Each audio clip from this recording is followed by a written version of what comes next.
En el siguiente video aprenderás a hacer uso de did y didn't, que son los auxiliares necesarios para poder hacer preguntas de acciones pasadas que se contestan simplemente con un sí y con un no. Antes de iniciar, debes darte cuenta que did y didn't te sirve para este tipo de preguntas. Primero veámoslas en español. Todas estas preguntas, su verbo está en pasado. El verbo lavar, aquí dice lavaste tu uniforme, no dice lavarás tu uniforme, que sería en futuro. Aquí, por ejemplo, dice fuiste a la fiesta y aquí regaste las plantas.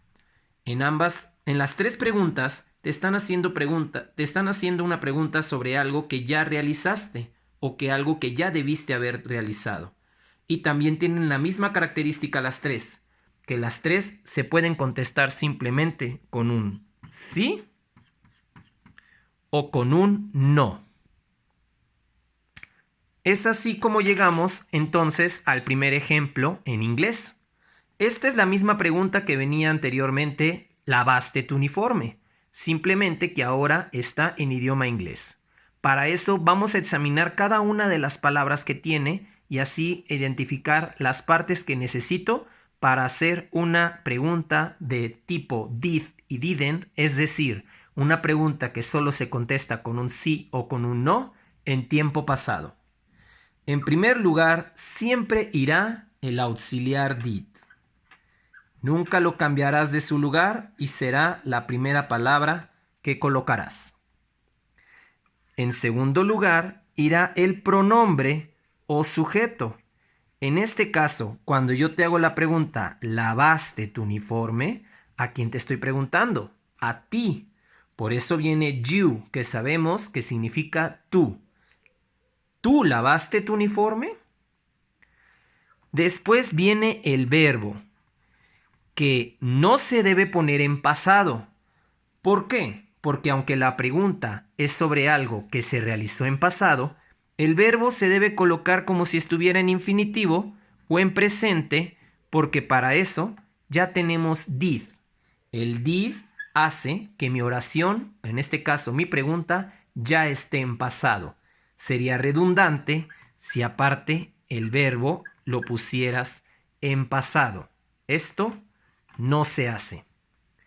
Y por último, pues en este caso mi complemento, todo lo demás que trae mi oración.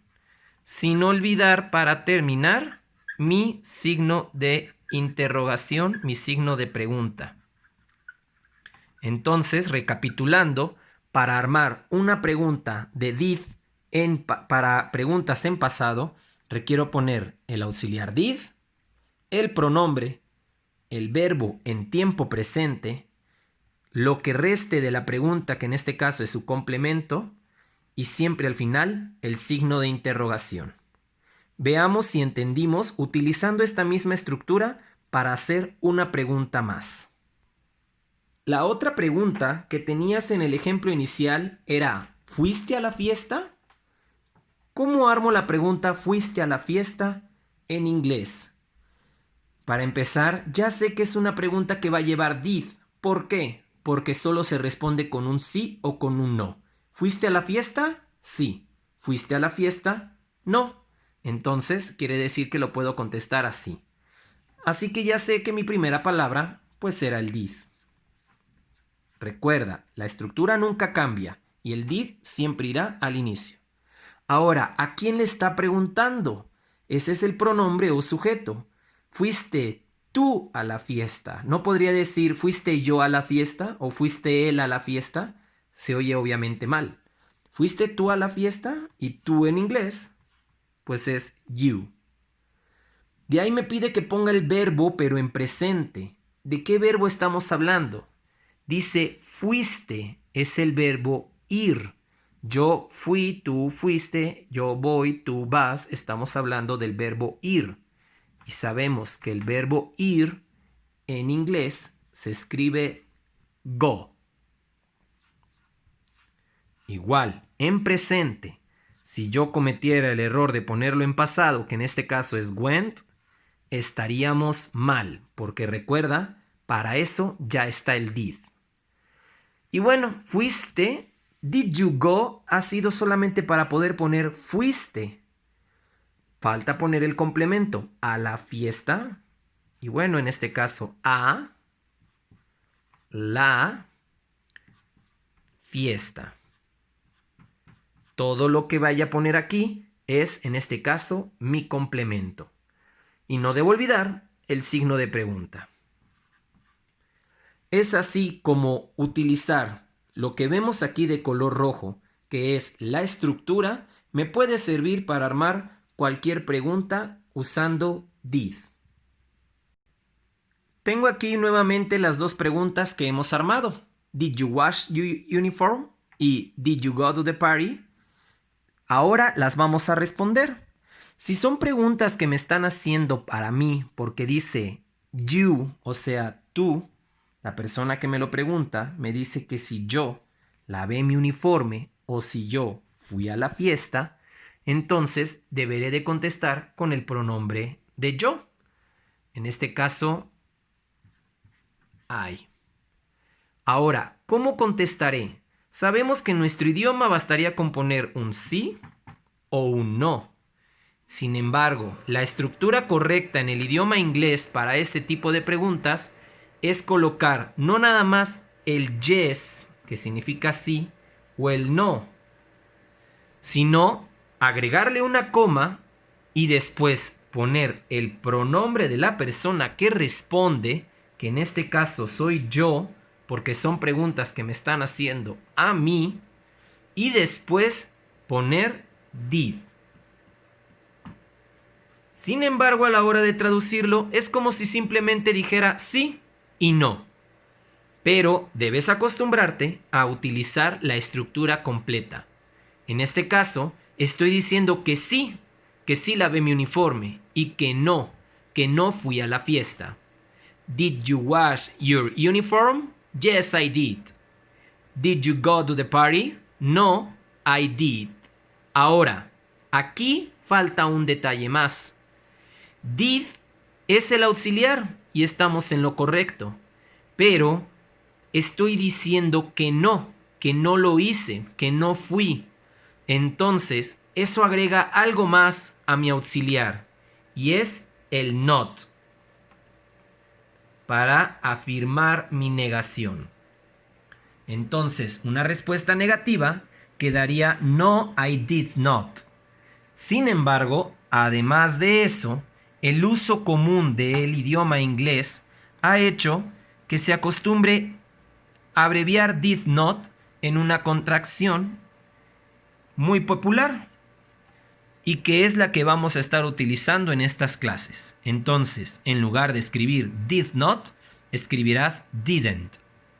Es así como, sin importar que el auxiliar solo sea did, en la respuesta no pondrás did.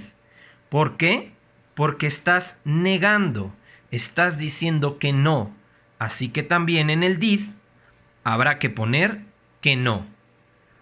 En conclusión, para responder preguntas en inglés, del auxiliar did, utilizarás siempre esta misma estructura.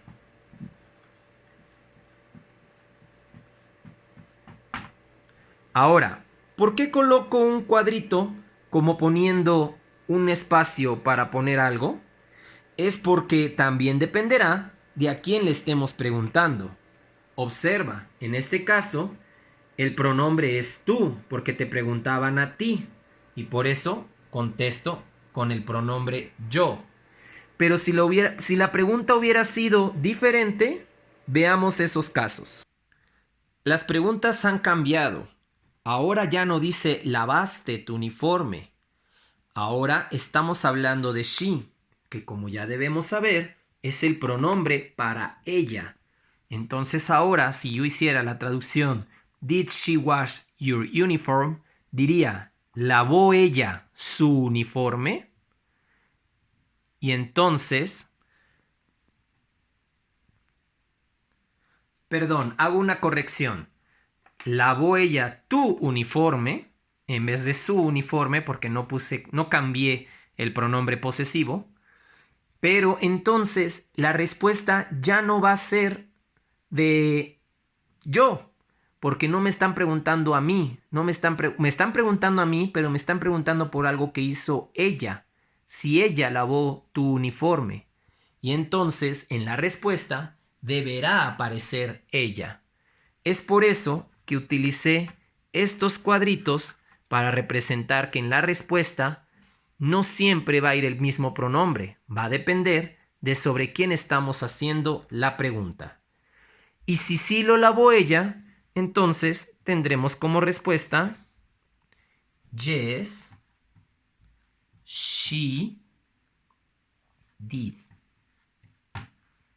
Sí, porque sí lo hizo ella. Y si no lavó el uniforme ella, tendríamos en este caso no, she didn't. No olvidando que si estoy negando, la negación también se agrega al did. Por último, tenemos que si él fue a la fiesta, ya no me preguntan si fui yo, me preguntan por él, porque sabemos que el pronombre he es para referirse a él. El yes y el did no cambiarán, el no y el didn't tampoco cambiarán, solo cambiaría el pronombre. Y si me están preguntando por él, entonces responderé por él. Did he go to the party? ¿Él fue a la fiesta? Sí. Entonces, yes, he did. Con el pronombre él. Él entonces no fue a la fiesta. Habría que colocar no, he didn't. Sin olvidar la negación. Y es así como llegamos al final del video. Espero que todo esto te sea de utilidad y que puedas ponerlo en práctica con los ejercicios de la clase del día de hoy.